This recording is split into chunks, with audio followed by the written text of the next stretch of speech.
আমার নবীজি কি ছিলেন না? আমার নবীজি সকল আদর্শের মূর্ত প্রতীক ছিলেন। নান্দিয়াপাড়া ইসলামী পাঠাগার ও সমাজ কল্যাণ সংস্থার উদ্যোগে নান্দিয়াপাড়া কলেজ মাঠে অনুষ্ঠিত হয়েছে ৩১তম তাফসিরুল কোরআন মাহফিল। গতকাল বৃহস্পতিবার অনুষ্ঠিত এই ধর্মীয় মাহফিলে বিপুল সংখ্যক ধর্মপ্রাণ মুসল্লির উপস্থিতি লক্ষ্য করা যায়। মাহফিলে আমন্ত্রিত অতিথি হিসেবে উপস্থিত ছিলেন নোয়াখালী ১ চাটখিল সোনাইমুড়ি আসন থেকে বাংলাদেশ জামায়াতে ইসলামের মনোনীত প্রার্থী অধ্যাপক মাওলানা সাইফুল্লাহ। প্রধান বক্তা হিসেবে তাফসির পেশ করেন আন্তর্জাতিক খ্যাতিসম্পন্ন মুফাসসিরে কুরআন, মিডিয়া ব্যক্তিত্ব ও ইসলামিক স্কলার মাওলানা আব্দুল্লাহ আল আমিন। তিনি তার আলোচনায় পবিত্র কোরআনের তাৎপর্য তুলে ধরার পাশাপাশি প্রিয়নবী হযরত মুহাম্মদ সাল্লাল্লাহু আলাইহি ওয়াসাল্লামের আদর্শ জীবন চরিত্র ও সাহাবায়ে কেরামের ত্যাগ, ধৈর্য ও ঈমানী সংগ্রামের দিকগুলো গভীরভাবে উপস্থাপন করেন, যা উপস্থিত মুসল্লিদের হৃদয়ে গভীর প্রভাব ফেলে। এছাড়াও মাহফিলে আলোচনা করেন মুফাসসিরে কুরআন হযরত মাওলানা নিজামুদ্দিন ফারুকী সহ দেশ বরেণ্য উলামায়ে কেরাম। মাহফিলে সভাপতিত্ব করেন মোহাম্মদ আব্দুস সালাম খোকন। মাহফিলের সার্বিক তত্ত্বাবধানে ছিলেন মোহাম্মদ মহিউদ্দিন সেলিম। দোয়া ও মুনাজাতের মধ্য দিয়ে শান্তিপূর্ণ পরিবেশে মাহফিলের সমাপ্তি ঘটে। আমার নবীজির সামনে ৪ স্ত্রী বসা।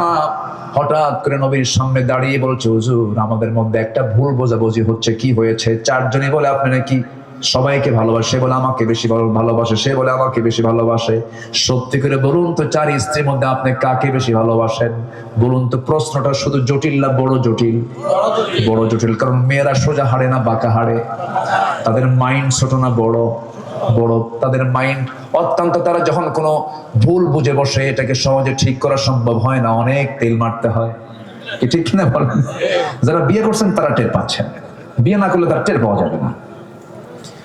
আমার নবীজি এই কথা শুনে বলছেন, শোনো আমি কাকে সবচেয়ে বেশি ভালোবাসি, এটার জবাব আমি আজকে দেব না, কালকে দেব, যাও।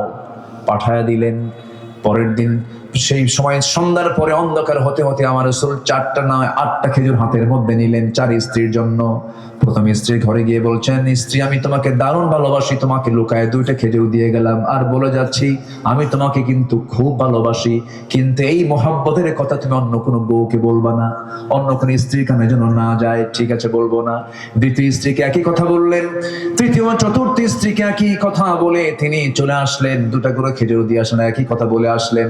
পরের দিন সকালবেলা বুক ভরা আশা নিয়ে নবীর কাছে গিয়ে বলছি, ইয়া রাসূলুল্লাহি আজকে জানাতে চেয়েছেন আপনি কাকে সবচেয়ে বেশি ভালোবাসেন। রাসূল বলেন, আমি তাকে সবচেয়ে বেশি ভালোবাসি যাকে আমি গত রাত্রিতে লুকায় লুকায় 2টা খেজুর দিয়ে আসছি। যা যেরকম সুবহানাল্লাহ।